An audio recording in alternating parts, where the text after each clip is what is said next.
자, 공업지의 입지 선정의 또 최초의 이론이 베버죠. 자, 이 베버의 이론인데, 이 베버는 우리가 가끔 출제를 합니다. 항상 우리는 제일 중요한 게 누구? 상업지, 상권 분석 모형이 제일 출제원이 우선 거기부터 딱 출제 정해놓거든요. 근데 이제 입지를 두 문제 내고 싶다. 그러면 나오는 게 공업 입지예요. 두 문제 내고 싶다면은. 자, 그래서 최초가 누구냐 하면 알프레드 베버입니다. 자, 베버의 최소 비용 이론입니다. 자, 이 베버는 1909년도 독일을 대상으로 하는데, 그래서 이 독일을 대상으로 해서 공업 입지에 관하여라는 저서를 통해서 최소 비용 이론을 주장합니다. 그래서 이 베버는 공업 입지에 영향을 미치는 요인을 세 가지로 우리가 중요 요인을 보는데, 수송비, 노동비는 임금이죠. 인건비. 그리고 집적. 자, 여러분, 집적은 한 장소의 공업이 우리가 집중함으로써는 이 집적이 또는 집정력이라고도 해요. 이 세 가지 요인을 우리 중요하게 미친다고 보는 거예요. 그 중에서도 베버는 1909년 이 당시 독일의 주요 운송수단은 우마차다 보니까 그 중에서도 뭐를? 수송비. 그 중에서도 이 수송비를 가장 중시 여긴다. 자, 그 중에서도 이 수송비를 가장 중시 여긴다라는 거. 예, 판매비가 아니라 수송비를 가장 중시 여기는 건 13회 시험에 출제했습니다. 자, 그리고 또 수송비는 또 거기 봤더니 우리가 22회 시험에 또 출제된 지문이 있거든요. 수송비는 우리가 직접 수송비에 영향을 주는 것이 아니라 이 원료와 제품의 무게, 원료와 제품이 수송되는 거리에서 수송비 결정된다. 이 지문은 22회 시험에 우리가 출제를 한 지문이 되겠죠.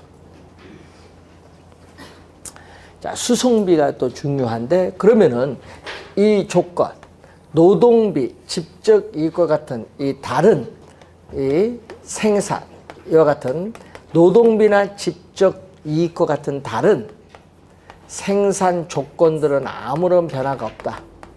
네? 이것은 변화가 없다. 일정, 불변. 네? 변화가 없다. 일정하다면 할까요? 변화가 없다. 일정하다면, 변화가 없다면은 뭐가 영향을 줘요? 요건 변화가 없으니까 수송비죠. 그래서 최소의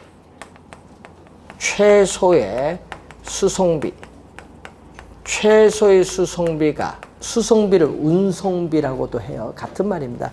최소의 수송비가 드는 지점에 공업이 입지를 해야 된다고 주장한 학자가 바로 뭐다?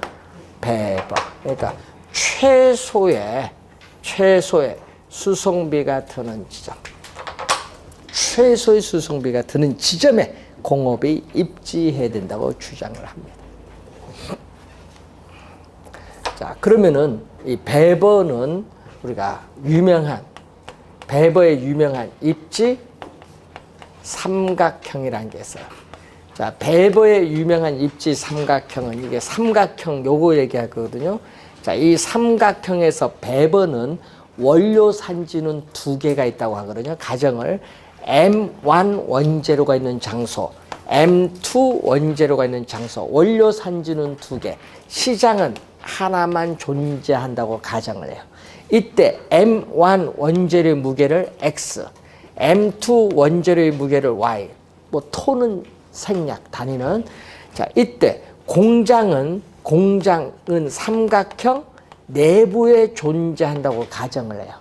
그러면 M1 원재료가 공장까지 운송되는 거리를 A, 또 M2 원재료가 공장까지 운송되는 거리를 B, 공장에서 생산된 제품이 시장까지 운송되는 거리를 C, 또 우리 공장에서 생산된 제품의 무게를 뭐도 Z 이렇게 보는 거예요. 아까 수송비는 뭐에서 결정된다? 원료와 제품의 무게, 또 원료와 제품이 수송되는 거리에서 결정된다. 이걸 이용하는데, 자, 그러면 M1 원재료가 공장까지 운송되는 비용은 얼마? 거리에다가 뭘? M1 원재료의 무게를 요거 두 개를 곱해준 게 M1 원재료가 공장까지 운송되는 비용. 그러면 M2 원재료가 공장까지 운송되는 비용은 또 거리에다가 뭐를? M2 원재료 무게를 곱해주면 되는데, 이걸 더해주면은 M1, M2 두 원재료가 공장까지 운송되는 비용이에요. 이것을 우리는 원재료 수송비죠. 자, 여기에다가 또 뭐죠? 공장에서 생산된 제품이 시장까지 운송되는 비용은 거리와 무게를 곱해준 C와 요걸 곱해준 건데, 이것은 공장에서 생산된 제품이 시장까지 운송되는 비용이에요. 이 두 가지를 더해준 게 바로 총수송비입니다. 그래서 지금 아까 얘기했듯이 뭐가 돼? 다른 노동비나 집적이익 같은 다른 생산 조건들은 변화가 없을 때 우리는 뭐에서 수송비만 변하잖아요. 이때는 이 총수송비, 이 총수송비가 뭐가 되는 지점? 최소가 되는 지점에 공업이 입지해야 된다고 주장한 학자가 베버야. 이 베버의 유명한 입지 삼각형이라고 해요. 자, 그 내용을 이제 보는 건데, 자, 그래서 여러분이 베버의 이론을 항상 염두에 좀 두시면 되겠습니다. 자, 그리고 여러분이 레쉬가 나오고 있죠. 그 한 장 넘기면은 이 베버의 최소 비용 이론을 비판해요. 베버의 최소 비용 이론을 비판을 해서 나타난 게 레쉬예요. 레쉬. 그래서 레쉬는 어떻게 돼요? 기업이 이윤을 극대화하기 위해서는 비용이 최소화시켜야 되는 걸 비판을 해서 뭐죠? 여기는 수요가 뭐가 돼야 된다? 최대. 네? 수요가 뭐가 되는 지점? 최대가 되는 지점. 수요가 최대가 되는 지점에 공업이 입지해야 된다고 주장해요. 즉 시장이 확대되어 나갈 가능성이 가장 풍부한 장소에 공업이 뭐 해야 된다? 입지를 해라. 결국 말 그대로 수요가 뭐가 되는 지점? 최대가 되는 지점이 바로 시장이잖아요. 여기에 공업이 입지하라는 겁니다. 그런데 우리는 여기에 중요한 것이 아니라 우리는 최초가 중요한 거예요. 그래서 최초 베버가 우리 시험에 나오죠. 그래서 베버가 여러분이 13회 시험도 나오지만 15회 시험은 요 그림 나왔죠. 베버의 입지 삼각형 15회 시험. 이 관련된 내용은 또 24회 시험인데 보통 우리가 올해 9회인데 그래서 혹시나 싶어서 나올지도 모르니까 하여튼 별표 하나에서 용어 정도 알아두시고, 자, 이 베버는, 자, 또 이 베버는 원료를 두 가지로 봐요. 자, 어느 지역에서든지 누구든지 쉽게 구할 수 있는 원료를 보편 원료.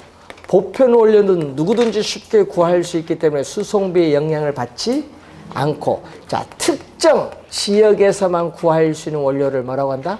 편제 원료 또는 국지 원료라고 하는데, 이 특정 지역에서만 구할 수 있는 원료는 우리는 수송비의 영향을 요거는 받게 됩니다. 자, 이때 베버는 또 뭐를 설명하죠? 원료 지수를 설명을 하는데, 원료 지수 M을 보면은 이 원료 지수는 이 편제 특정 지역에서만 구할 수 있는 원료, 편제 원료의 중량을 어떻게 돼? 제품의 중량으로 나누면은 원료 지수라고 봐요. 이때 원료 지수 M이 1보다 크냐, 1보다 작냐, 요 두 가지에서 가끔 여러분 모의고사든 시험이든 나오는데, 자, 요것은 우리가 5회, 15-1, 16회 시험에 출제를 또 했었죠. 시험 지문에 또 우리가 자주 나오는 건데, 자, M이 1보다 크면 어떻게 돼요? M이 1보다 크면은 편제 원료의 중량이 제품의 중량보다 큽니다. 이때 이 편제 원료를 소비진 시장까지 운송해 와서 생산하면요, 원재료 운송비가 많이 들어서 안 돼요. 이때는 어디 있어야 돼? 원재료가 있는 장소에 공업이 입지해야 돼. 그래서 이런 산업을 우리는 뭐라고 하냐? 원료 지향형, 원료 지향형 입지 산업이라고 해. 원료 지향형 입지 산업은 이 가공하는 과정에서 이 제품의 중량이 뭐한다? 제품의 중량이 감소하는 산업. 제품의 중량이 감소하는 산업, 대표적으로 뭐가 있어요? 시멘트 산업, 제련 산업. 또 원재료의 부패가 심한 산업인 통조림 공업, 냉동 공업. 또 원재료 수송비가 제품 수송비보다 훨씬 큰 산업도 원료 산지에 입지해야 되고, 또 편제 원료를 또 많이 사용하는 산업도 원료 산지에 입지하는 것이 유리해요. 자, 반대로 M이 1보다 작으면은 편제 원료의 중량보다 제품의 중량이 커요. 그럼 제품의 중량이 크면요, 원료 산지에서 생산해서 어떻게 돼요? 제품을 시장까지 운송하면요, 제품 수송비가 많이 들어서 안 돼요. 이때는 어디에?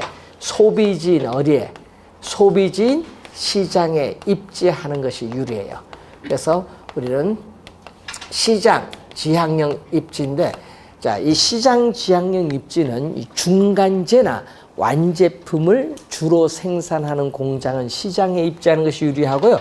이 가공하는 과정에서 제품의 중량이 증가하는 산업이 맥주 산업, 이 청량 음료 산업은 어디에? 시장에 입지를 해야 돼요.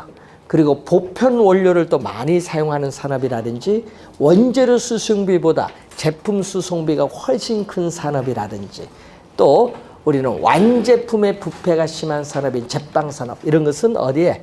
소비진 시장에 입지하는 것이 유리하다, 이런 얘기입니다. 자, M이 1일 때는 분모 분자가 같거든요. 분모 분자가 같기 때문에 수송비에 영향을 받지 않는 자유입지형 산업. 자유입지형 산업의 대표적인 게 뭐냐? 항공기 산업. 이런 건 대표적이죠. 자, 여러분이 시애틀 미국 보잉사가 전 세계 주요 부품에 발주를 해요. 그럼 부품을 어떻게 돼요? 가지고 와서 시애틀에서 조립해서 활주로에서 띄워서 해당 국가 갖다 주면 끝. 인도 끝. 그러니까 어떻게 돼요? 어느 지역에 입지하든 관계가 없어요. 네? 자유입지형 산업, 대표적인 항공기, 이런 산업이죠. 자, 노동지향형 산업이 있습니다. 여러분이 상대적으로 임금은 저렴, 싸야 돼요. 그리고 또 미숙용 공을 또 많이 활용하는 이런 산업일수록 우리 노동지향형 입지 산업인데, 대표적으로 우리나라 같은 경우 옛날에 섬유, 신발, 의류 산업이 대표적인 노동지향형 산업. 요즘 우리 섬유, 의류 비싸죠. 우리나라에서 생산하기 어려워요, 인건비 때문에. 그럼 어디로 가요? 인건비가 싼 동남아로 많이 가요. 옛날 중국 많이 갔는데 중국도 이제 비싸서요. 이제 어디로 가요? 그래서 백화점 가서 옷 살 때 잘 보셔야 돼. 딱 보면 메이드 인 차이나인지 메이드 인 방글라데시인지 잘 보셔야 돼. 우리나라 거기서 생산해서 우리나라 다시 역수입해 들어와요. 싸니까. 많이 넘어가는 거예요. 여러분이 지금 사용하는 갤럭시, 예? 예? 옛날에는 구미에서 생산했거든요. 구미에서 옛날에 4년 전에 2억 개를 생산했는데, 거기 이제 10%도 생산 안 해요. 인건비 비싸니까. 어디로 가버려요? 베트남 같잖아. 베트남에서 여러분 갤럭시 에이스 생산하는데 90% 거기서 생산해요. 베트남에서. 다 갑니다. 백색 가전 다 어디로 갔어요? 베트남 갔죠. 백색 가전. 광주 공장에서. 다 인건비 때문에 다 넘어가, 외국으로. 네, 인건비가 비싸죠. 삼성전자 같은 경우 베트남 여러분 임금 얼마인 줄 아세요? 최고 비싼 임금이 35만 원이야. 35만 원 월. 우리는 몇 명 고용해야 돼? 그러니까 갈 수밖에 없어요. 왜? 중국 화웨이가 무섭게 들어오잖아. 그러니까 가잖아요. 그래서 미국 같은 경우는 어떻게 돼? 모 회사 딱 찍고 화웨이 절대 부품 주지 마라 하잖아. 인건비 때문에 싸움이 안 되는 거죠. 우리나라도 이제 좀 있으면요, 스마트폰 전부 베트남 쪽으로 가요. 그래서 우리 연구 인력만 남는 거예요. 그 노동지향이. 또 자동차 같은 건 집적이야, 집적. 여러분, 집적은요, 한 장소에 공업이 집중되는 현상을 말하거든요. 그럼 직접 지향형 산업은요, 수송비 비중은 별로 없어요. 네? 그래서 우리는 수송비 비중은 별로 없는 산업인데, 여러분이 원료를 공동 구매하고 정보를 공동 이용하고 생산된 제품을 공동으로 수송, 배송을 하는 거예요. 그래서 생산비를 대폭 절감시키는 산업, 대표적으로 자동차인데 이런 건 직접 지향형 산업이에요. 그래서 기술이 연관성이 높은 계열화된 산업인 경우를 집적을 하죠. 그래서 우리 벨기에 앤트워프에 전 세계 화학 공장이 다 모여 있죠. 이런 게 집적하는 거예요. 자, 그리고 또 중간 지점 지향형 산업인데, 자, 여러분이 우리가 유조선 배를 통해서 석유를 울산에 가져와서 울산에서 정제해서 자동차를 통해서 전구로 공급을 한다. 그럼 울산에서 뭐가 돼? 지금 수송수단이 바뀌고 있어요. 이 수송수단이 바뀌는 이 울산을 우리는 뭐라고 하냐면 적환, 수송수단이 바뀌는 지점을 적환 지점 또는 이적 지점이라고 해요. 수송수단이 바뀌는 지점에 공업이 입지해야 수송비 절감폭이 크기 때문에 유리하다. 그래서 울산 대표적으로 석유화학 콤비나트가 있는 거예요. 그래서 이런 산업을 뭐야? 중간 지점 지향형 산업 또는 이적 지점 지향형 산업이라고 합니다. 자, 20세기에는요, 굴뚝 산업이에요. 굴뚝에서 막 공해물질을 배출하는 산업. 중국 같은 경우는 요즘 중국발 스모그를 해서 뭐 미세먼지가 막 날아오잖아요. 황사풍 따서 막 날아오잖아요. 예? 예? 그래서 여기 상당히 뭐한데, 그 뭐 어쩔 수 없어. 뭐 바람다 날아오는 거 어떻게 막을 수도 없고. 그 굴뚝은 아직 중국은 굴뚝 산업이 많거든요. 우린 굴뚝 산업이 이제 없어지는 추세인데, 그래서 무슨 얘기냐? 양질의 고급 노동력을 이용하는 산업은 대도시 내에 입지를 해요. 굴뚝 없는 산업이 대표적으로 IT, 정보통신 이런 산업이에요. 이런 산업인데 그런 산업을 우리 뭐라고 하냐? 굴뚝 없는 그런 산업, 탈족 산업이라. 탈족 산업. 용어 좀 어렵죠? 굴뚝 없는 산업, IT 이런 산업, 정보통신 산업을 의미합니다. 앞으로 21세기는 탈족 산업이 거의 주가 돼. 우리나라 산업 많이 재편되면요, 앞으로 그런 산업 위주로 가는 거예요. 여러분, 자동차도 좀 있으면요, 10년 뒤면요, 석유 이용 뭐 안 합니다. 뭘로 가요? 전기 자동차 시대로 가는 거 아닙니까? 이제 앞으로는 이제 석유를 이용하는 제품이 거의 많이 죽어 들어가는 시대로 갑니다. 자, 우선 그 내용을 보시면 되겠고, 여러분 교재 126페이지로 오시면은, 자, 지역 경제 기반 이론인데, 자, 어떤 지역의 경제 활동은 크게 두 가지로 나누거든요. 기반 산업 부문의 활동이 있고, 또 하나는 비기반 산업 부문의 활동, 두 가지 활동으로 우리가 나누는데, 기반 활동은 어떻게 돼? 지역에서 생산해서 소비하고 남은 나머지를 그 지역 경계밭 다른 지역으로 수출하는 활동이에요. 그리고 비기반 활동은 그 지역 내에서 생산, 판매, 소비하는 활동을 말합니다. 그래서 여러분, 어떤 지역이 경제가 성장을 하려면요, 그 지역에 기반이 되는 부문의 산업이 성장을 먼저 해야 돼요. 그 기반 부문의 산업이 성장을 해서 비기반 부문의 산업의 성장을 유도해서 지역 경제 전체의 성장을 유도하는 게 지금 배우시게 되는 경제 기반 이론입니다. 자, 그 경제 기반 이론에서 우리가 시험에 또 출제를 하는데, 2년 전에는 또 계산 문제 냈는데, 출제 좋아하시는 분이 있거든요. 그분이 들어가면 돼요.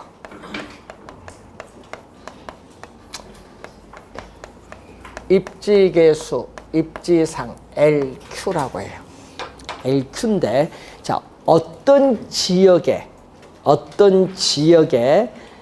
특정 산업이 전국의 동일 산업에 비해서 어느 정도 특화, 전문화되어 있는가를 나타내는 지표를 뭐라고 한다? LQ라고 해요. LQ. 여러분 광명의 기반 산업은 뭐예요? 광명 사시잖아요. 없어요?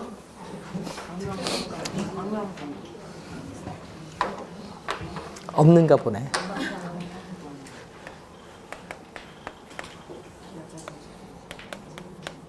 자, 분모는 뭐다? 전국이고요. 분자는 특정 지역. 예를 들면 뭐 Z 지역. 여러분 계산하려면 이 수식을 꼭 암기해놔야 되거든요. 분모는 전국이거든요. 전국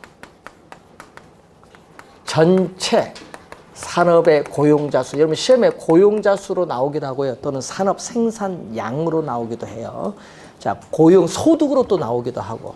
자, 전국 전체 산업의 고용자 수에서 전국의 I 산업, 예를 들면 전자 산업, 섬유 산업, 자동차 산업 이런 게 있겠죠. 그럼 I 산업의 고용자 수에 대해서 Z 지역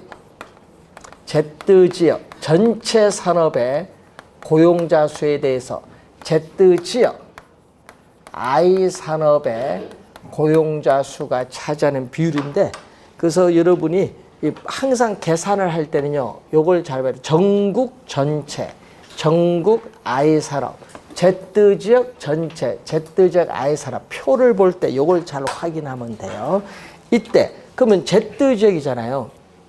이 어떤 지역, 이 Z 지역에 있어서 특정의 I 산업이 있는데 이 I 산업이 어떤 산업이냐 판단을 좀 해야 돼요. 이때 LQ가 1보다 큰가 계산을 했을 때 이 값, 분모 분자로 주어질 때는 분모 분자로 주어질 때는요. 분모 분자로 주어질 때는 1을 기준으로 판단해요. 1보다 크면 어떻게 돼요? Z지역 전체 산업에서 Z지역 I 산업 고용자 수가 차지하는 비율이 전국보다 뭐야? 크다는 얘기예요. 전국보다 크다는 것은 Z지역 I 산업에서 생산을 해서 소비하고 남은 나머지를 이 Z지역 경계 바깥, Z지역 경계 바깥 다른 지역, 전국의 다른 지역으로 뭐 한다? 수출하는 기반 부문의 산업이야. 그럼 인천하면 대표적으로 뭐 자동차 산업, 광주 자동차 산업 이런 식으로. 예? 기반 산업. 그럼 이 LQ가 1보다 작다는 것은 Z지역 전체 산업 고용자 수에서 수가 차지하는 비율이 전국보다 작아요. 이 말은 Z지역에서 생산해서 소비, 판매를 하게 돼요. 수출을 못해. 수출 안 하는 이 산업을 우리 무슨 산업? 비기반 부문의 산업. LQ가 1일 경우에는 분모 분자가 같아요. 전국 평균 수준으로 생산해서 그 지역에서 자급자족 상태로 소비를 하게 돼요. 자, 근데 계산해서 요거 판단할 줄 아시면 되는데 우선 계산을 하려면 표를 읽을 줄 알아야 되는데 그래서 항상 이 표를 잘 읽으셔야 됩니다. 항상 시험 문제 할 때는.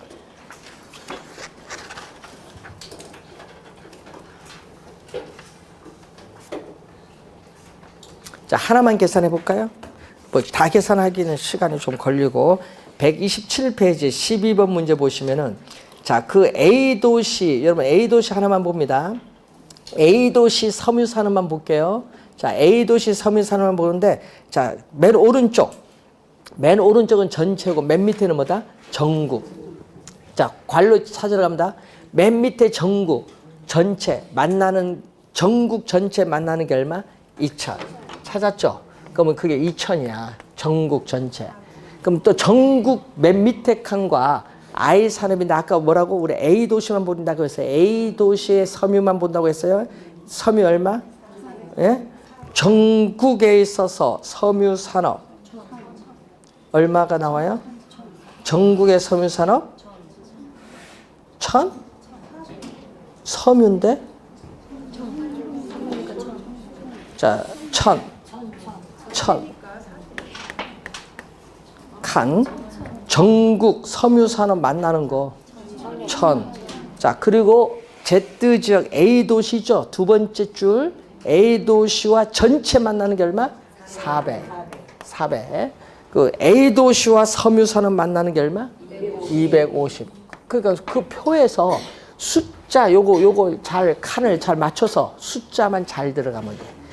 요것도 계산 못하면 안 되지. 내항의 곱은 뭘로? 요거 2분의 1이잖아요. 요거는 얼마? 5, 25, 5, 8, 40. 내항의 곱은 얼마? 1 곱하기 8 분모, 2, 50은 뭐? 분자. 8분의 10이니까 4분의 5죠. 4분의 5는 얼마? 1.25. 1.25는 1보다 크니까 A 도시의 섬유산업은 무슨 산업? 기반 산업이다. 뭐 이렇게 판단할 줄 알면 돼요. 표 가지고 잘 계산하시면 돼요. 그래서 시험 문제 2년 전에도 출제했거든요.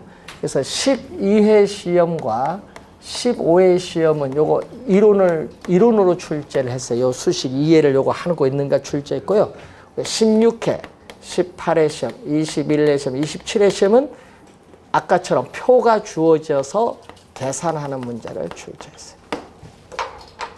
그래서 여러분이 계산하는 문제 나올 때는 꼭 표를 이용해서 출제한다는 거예요. 자, 경제 기반 승수로 갑니다.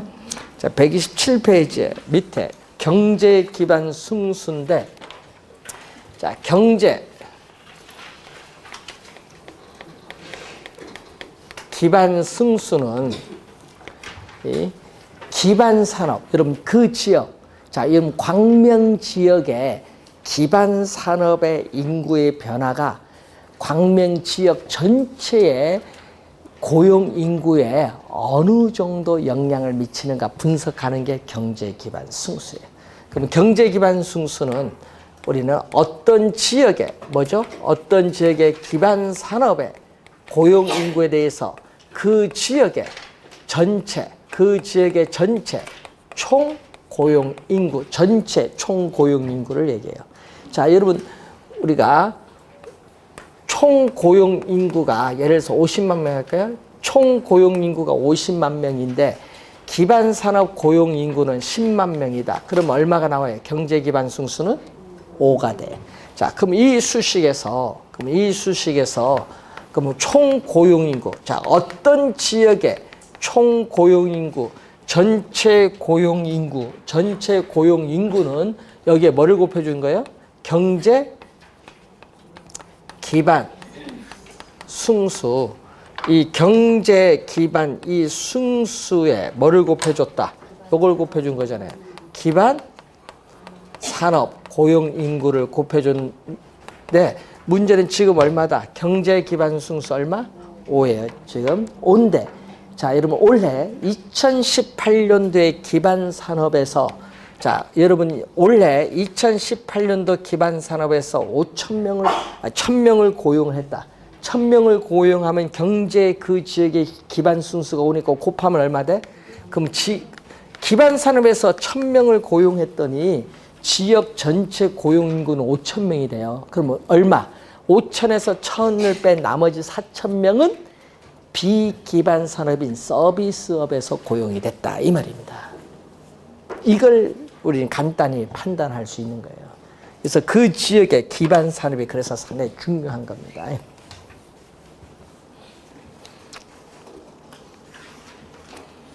자, 여러분 교재에 128페이지로 이제 넘어옵니다. 자, 도시가 최초에 어떻게 형성되어 있고 그리고 현재까지 또 어떻게 발달되어 왔으며 앞으로 미래에 어떻게 발전되어 나갈 것인가를 연구하는 이론이 우리는 도시 내부 구조 성장 이론인데, 자, 이 이론에 있어서 우리는 1800, 여러분 뒤에서 또 배울 건데 1826년에 취넨이라는 학자가 있어요. 예. 취넨이란 학자에서 나타나는 고립국 이론이 있습니다. 농촌 경제에 관한 고립국 이론이 나오는데, 이 고립국 이론은 중심진 시장에서 거리가 멀어짐에 따라 재배되는 작물을 6가지로 보거든요. 취넨은 그 6가지 재배되는 작물에 토지를 이용한 대가를 어느 정도 줘야 되느냐. 그래서 6가지 형태의 동심원지대 모형이 나타나요. 동심원상의 지대 모형인데 이것을 우리는 응용을 하는데 요거는 얘기했지만 최초의 무슨 이론? 농업입지이론이에요. 튀인의 요 이론은 최초의 농업입지이론이에요. 그래서 농업용 토지에 적용한 것을 어디에 적용한 거야? 농업용 토지에 적용한 것을 도시 토지 공간에 적용하는 거예요. 그래서 이 튀인의 6가지 형태의 동심원 지대 모형, 이 튀인의 이론을 응용해서 도시 토지 공간에 적용해서 나타난 이론이 지금 1925년에 나타난 버제스의 우리가 동심원 모형이다. 자, 버제스의 동심원 모형 또는 동심원 이론이 돼요. 동심원이 여기서 이제 나온 거죠. 여기서 이제 나온 거죠. 자, 그런데 이 버제스는 미국 시카고 대학의 도시사회학자입니다. 그래서 미국 시카고 대학의 도시사회학자이기 때문에 미국의 이 시카고를 대상으로 하나의 이 도시를 대상으로 실증 분석을 한 경험적, 여러분 실증 분석한 경험적인 가장 오래된 최초의 이론이 바로 누구? 버제스 이론. 또 최초니까 시험에 잘 나오지 뭐. 그래서 처음에는요, 우리 19회 시험에 출제했거든요. 자, 버제스의 동심원 이론이 처음에 19회 시험에 나왔어요. 처음에 박스를 치고 이 이론 누구 거냐? 버제스 이론 물었거든요. 자, 그런데 문제는 그때 이제 나올 때 최초니까 처음 출제한 건데, 그래서 버제스는요, 여기 CBD라고 해요. 중심 업무 지구야. 중심 업무 지구 또는 중심 업무 지대. 센트럴 비즈니스 디스트리트 약어인데, 중심 업무 지대는요, 이 사회, 문화, 경제의 중추적인 역할을 하고 있는 핵심 도시예요. 핵심입니다. 그러면 핵심에 적응하지 못해서 밀려나요. 밀려나서 퇴폐, 슬럼 지구를 형성하는 두 번째가 뭐다? 점이지대. 작년에 또 출제했어요. 여러분, 점이지대 시험에 2번 나왔는데 작년에 또 냈어요. 점이지대는 몇 번째 동심원? 2번째. 2번째 동심원에 나타나요. 점이지대.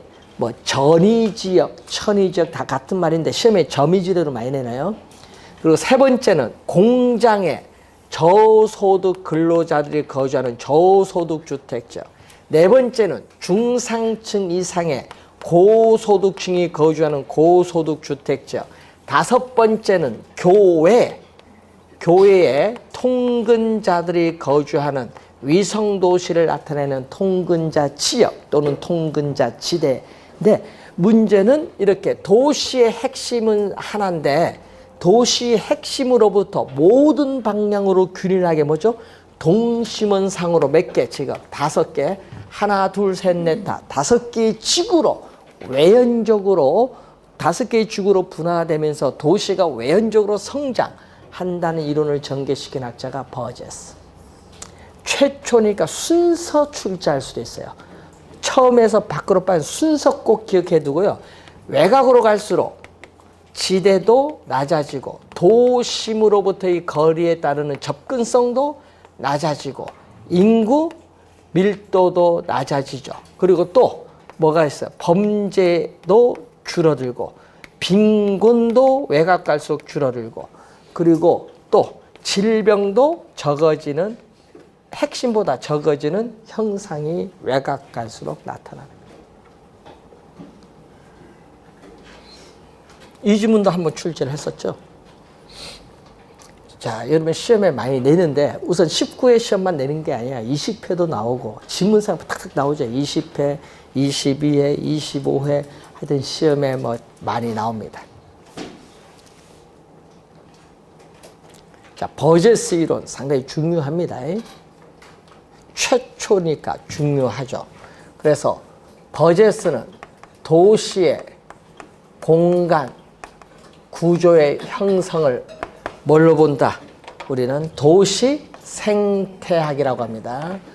도시 생태학적인 로 접근하죠. 도시 생태학적으로 접근해서 설명하는 이론이야. 도시 생태학. 자, 이때 여러분 도시의 핵심에 살다가 적응하지 못해서 이쪽으로 밀려나죠. 들어오는 걸 뭐죠? 어떤 지역에 이렇게 들어오는 것을 침입이야. 이 거주지가 분화가 되거든요. 도시의 핵심에서 거주지가 분화가 되는데 그 분화되는데 들어오는 걸 뭐라고 해요? 침입. 침입해서 그 지역에 살고 있는 원주민과 뭐를 할까요? 경쟁을 하고 이 지역이 기존의 주체와 다른 주체로 바뀌는 현상을 천이라고 해요. 그래서 이 용어는 생태학적인 용어거든요. 침입, 경쟁, 천이 등의 거주지가 분화되는 현상을 이 과정으로 설명하는 학자가 바로 버제스가 되죠. 버제스의 이론입니다. 자, 그리고 여러분 교재에 있어서 129페이지 비판을 보면은 버제스는요, 미국 시카고라는 하나의 도시를 가지고 도시 내부 구조 이론의 일반화를 설명한 거야. 그런데 이 일반화에 하나의 도시니까 일반화에 결여되어 있다는 한계를 가지고 있어요. 또는 두 번째 한계, 이것도 좀 있는데, 여러분 도로교통수단. 자, 모든 방향으로 균일하게 동심원상으로 선장한다 했잖아요. 그런데 문제는 이 도로교통수단의 발달이 이 동심원 형태를 변형시킬 수 있다는 점을 간과하고 있다는 또 한계를 가져요. 그래서 이 동심원 이론을 번영을 하죠. 이 동심원 이론, 원을 변형해서 나타난 이론이 1939년에 나타나요. 자, 1939년에 나타났는데 이번은 하나의 도시가 아니라 미국의 142개 도시에서 이 상세한 주택 임대 자료를 수집을 해서 분석을 하게 돼요. 그 이론이 바로 누구죠? 호이트의 선형 이론이고, 교통의 축을 따라서 도시가 성장한다는 의미에서 축 이론이라고도 해요. 자, 여러분 또 아까 19회 시험도 박스를 주어지고 그 내용에 맞는 이론 누구냐 출제했고요. 또 23회 시험도요. 호이트도 또 뭐를 또 박스 주어지고 그 박스 안에 있는 내용 이론 누구냐 출제했어. 박스로 출제하기도 하고요. 또 요 이론 같이 묶어서 출제 많이 합니다. 예? 그럼 작년에도 새 이론 다 냈고요. 25회도 새 이론 다 냈고요. 20회 시험도 새 이론 다 냈어요. 하여튼 새 이론 다 냅니다. 그래서 우선 호이트는요, 이 얘기죠. 이것도 도시의 핵심은 하나입니다. 중심 업무지구, 도시의 핵심은 또 하나예요. 그런데 문제는 이 도시의 핵심은 하나인데 교통의 축을 따라서 이렇게 도심에서 방사된다는 것을 전제로 해요. 그 모양이 이렇게 무슨 모양? 예? 부채꼴 모양을 이렇게 띄는 거예요. 부채꼴 모양. 그래서 이 동질적인 토지용이 이렇게 도심에서 시작을 하는데 그 시작을 하는데 뭐를 따라서? 교통망, 교통의 축, 교통망. 그래서 시험 문제는 이 지문이 나왔다 하면 누구? 호이트. 이 교통망을 따라서 도시가 성장하는데 그 모양이 무슨 모양? 선형, 부채꼴 모양을 띠고 있다. 부채꼴 모양은 요 교통망 부채꼴 모양은 25회 시험에 출제했고요. 여러분 23회 시험은 요걸 뭘로 출제했냐면, 여러분 우리 스케이트 날 보면 이런 형태, 쇠기라고 하거든요.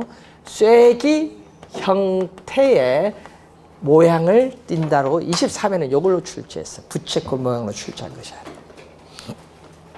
자, 그러면은 고급 주택 지역은 어떻게 돼요? 여러분이 고속 교통망축 가까이에는 접근성이 좋고 집가도 비싸. 그래서 높은 가격을 지불할 수 있는 누가? 고소득층이 차지해서 고급 주택지역을 형성을 해요. 그럼 그 고급 주택지역 좌우는 어떻게 돼요? 고급 주택지역보다 집값이 어떻게 돼요? 우리는 낮은 중급 주택지역이 형성돼요. 고급 주택지역 좌우는 중급 주택지역이 형성되고, 저소득층은 고소득층과 이해가 반대돼요. 상반되기 때문에 고급 주택지역과 반대편 반대편에 뭐다? 입지하는 경향이 주로 나타나게 돼요.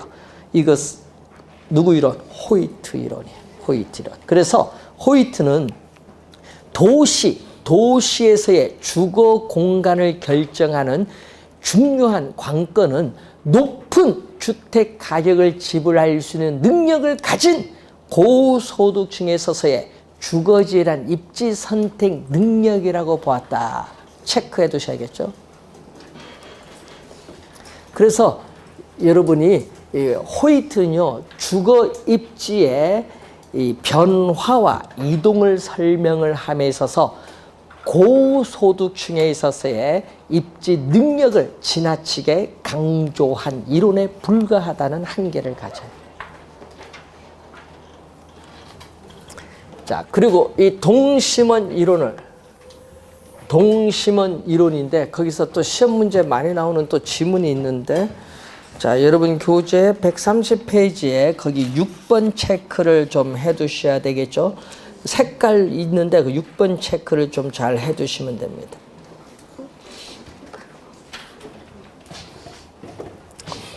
자, 그리고 이 동심원 이론을 우리 보완을 했어요. 동심원 이론을 보완했고요.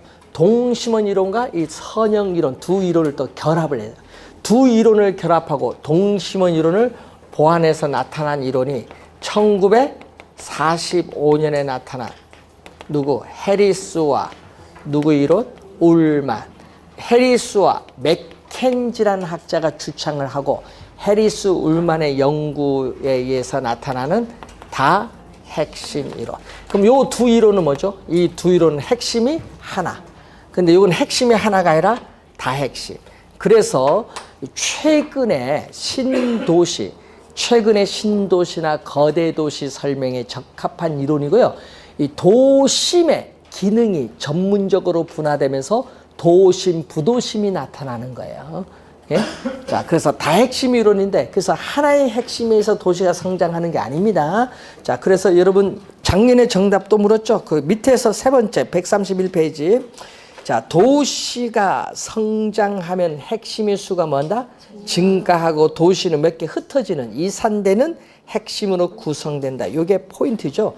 그래서 도시 토지 이용의 패턴, 유형이 하나의 핵심에 의해서 형성되는 것이 아니다는 얘기죠. 그래서 도심, 부도심이 나타나는 겁니다. 자, 그래서 시험 문제 또 한 3번, 작년에 다핵심이론 개념이 정답 물었거든요. 25회 시험, 28회는요, 요 3개 다 출제했고요. 20회 시험도 3개 다 출제했어요. 세 이론 동시에 다 나옵니다. 그리고 다핵심 이론은 요거 성립, 발생시키는 요인이 4가지가 있어요. 요것도 3번 출제했거든요. 자, 여러분 20회, 22회, 20또 6회 출제를 했는데 4가지가 있어요.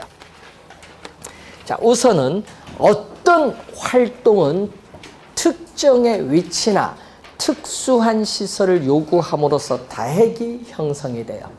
자, 그리고 도심에서는 지가가 비싸기 때문에 높은 지가를 지불할 수 없는 업종은 도시 외곽에 입지함으로써 다핵이 형성되죠. 지대 지불 능력에 뭐가 발생한다? 차이에서 다핵이 형성돼요. 그리고 요게 좀 많이 나오죠. 특히 요 3번째 요거에 한 3번 낸 것 같아.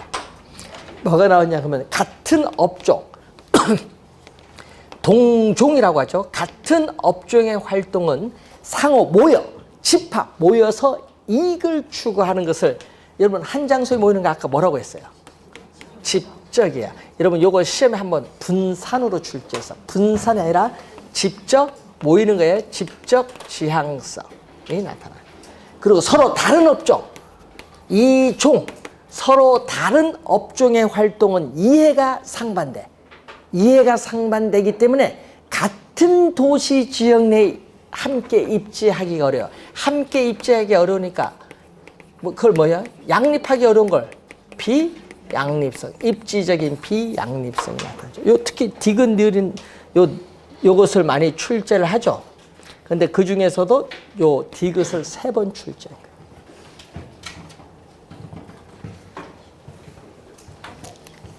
자, 132 우리가 2페이지의 그 중간에 다액을 성립하는 요인인데 지금 저희들은 3개만 배웠어요. 시중 교재는 뭐 한 6, 7개 막 나오고 하는데 다 할 거 없어요. 왜? 출제형 교재는 요 3개밖에 없어요. 그래서 이 3개만 출제하고 있습니다. 작년에도 냈어요. 그러면 올해 요거 올해는 작년에 또 3개 다 냈기 때문에 올해 나오면 지문 속에 나올 수도 있기 때문에 별표 2개로 갑니다. 작년에 왔으면 팍팍 찍어줄 텐데. 출제료는 우리 5월 30일까지 결정되기 때문에 그때까지 좀 기다려봐요. 133페이지 지대 직가이로 갑니다. 자, 지대는 여러분 토지 소유자로부터 토지를 빌려요. 빌려서 이용한 대가를 뭐라고 한다? 지대. 이것을 토지 서비스에 대한 가격으로 토지의 임대차 형식으로 된 가격이에요. 그럼 직가는 토지 소유. 자, 토지 소유에서 비롯되는 장래, 미래죠. 토지 소유에서 비롯되는 장래의 지대 수입을 현재 가치 화한 총 합계를 얘기해요. 자, 직가는 현재 시점의 토지 가격입니다. 자, 토지 소유자가 토지를 빌려서 1년 동안 이용한 대가인 지대가 R이다. 또 1년 이용한 대가 또 지대가 얼마다? R이다. 예? 또 1년 이용한 대가의 지대는 또 뭐다? R이다. 근데 토지는 영속성을 가지기 때문에 토지로부터 얻는 지대의 수입도 뭐야? 영속적, 무한히 영속적으로 발생해. 그러면 1년 요거죠. 요거는 미래의 지대의 수입은 미래 가치입니다. 이 미래 가치를 뭘로? 현재 가치화 해야 되니까 현재 가치로 할인하죠. 그럼 R을 현재 가치로 할인하면 할인율을 R이라고 한다면은 1습, 1년이니까. 그럼 2년 후에 또 할인하면 얼마? R. 1 플러스 R에 2년이니까 뭐? 제곱. 이런 식으로 오죠. 그래서 토지 가격, 지가, V는 얼마? 1 플러스 R에 1승분의 R. 또 R. 1 플러스 R의 제곱. 이런 식으로 영속적으로 발생하는데 이걸 고등학교 2학년 때 배우는 무한 등비급수의 합이야. 이걸 결론에서 계산하면 결론은 이렇게 나온다는 얘기지. 분모는 지대 수입이 나오고 분모는 우리 할인율이 나와. 그래서 이 직가는 뭐죠? 지대의 분자에 있으니까 지대에 비례하고 분모 할인율에 반비례한다는 그런 내용이에요. 지대와 직가는 이런 개념의 차이가 있다. 이런 내용입니다. 혹시 나중에 보면 지대와 직가는 어떤 개념의 차이가 있느냐 한번 여러분이 확인해 본 거고요. 자, 그러면은 이제 지대 이론을 이제 봐야 되는데 여러분 교재에 133페이지 들어가는데 자, 이 지대 이론에서 우리가 시험 문제 원래 출제를 합니다. 당연히 학자들의 견해가 출제되는데 이 학자들의 견해 출제를 하는데 6학자를 주로 공부를 할 겁니다. 6학자만 공부하면 돼요. 자, 그 내용은 잠시 쉬고 시작하겠습니다.